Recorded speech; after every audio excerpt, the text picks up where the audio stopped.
大家好. I'm currently traveling to over 30 cities in 60 days across China solo. Today is day 55.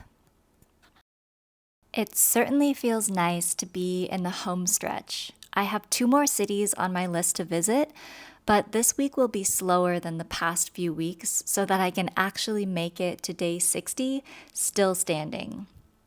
Today was a bit of a miss when it came to going to coffee shops. Many that I tried to go to were closed, but it's always a good way to see some of the city. Now, if you're wondering what my obsession with coffee shops is, that's a fair question. And it's not because I'm obsessed with coffee. As you noticed, I don't even really drink coffee. I like it, but it gives me way too much anxiety, and I'm really trying my best to remain as calm as possible during this trip. So, why is it important?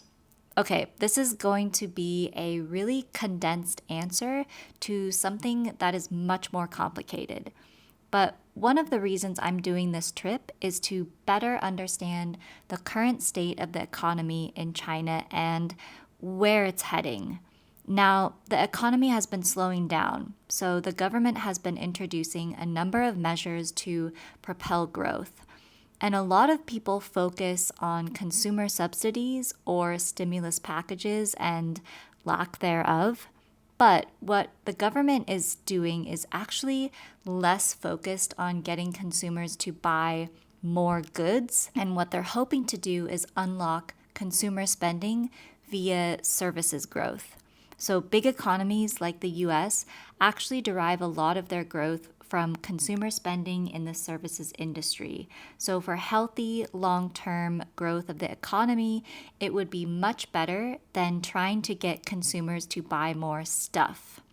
Of course, this takes a lot of investment, and essentially what the services industry could look like is, of course, restaurants, coffee shops, and a whole range of tourism activities, new retail areas, and a lot of this is also interconnected to online activity as well. So platforms like Xiaohongshu and Douyin are also driving interest back into tourism sector and services.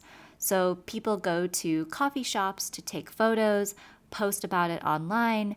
More people see it and travel to those cities. And if you remember the videos from the city of Longnan and I believe also Yinchuan, where there was live streaming of the singing in the evening, all of that is drawing people out to cities. So you'll see here in Yueyang, this area has just been built. In fact, it was opened only in May of this year.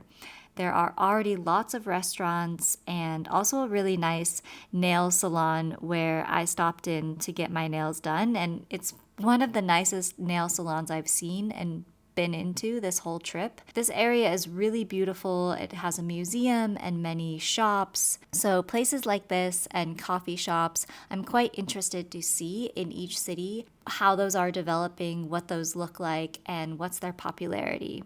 So that's a very, very simplified answer to a really big topic right now. If that interests you, I'm going to be writing more about that and publishing through Substack and LinkedIn over the next few months after I put all my thoughts together from this trip.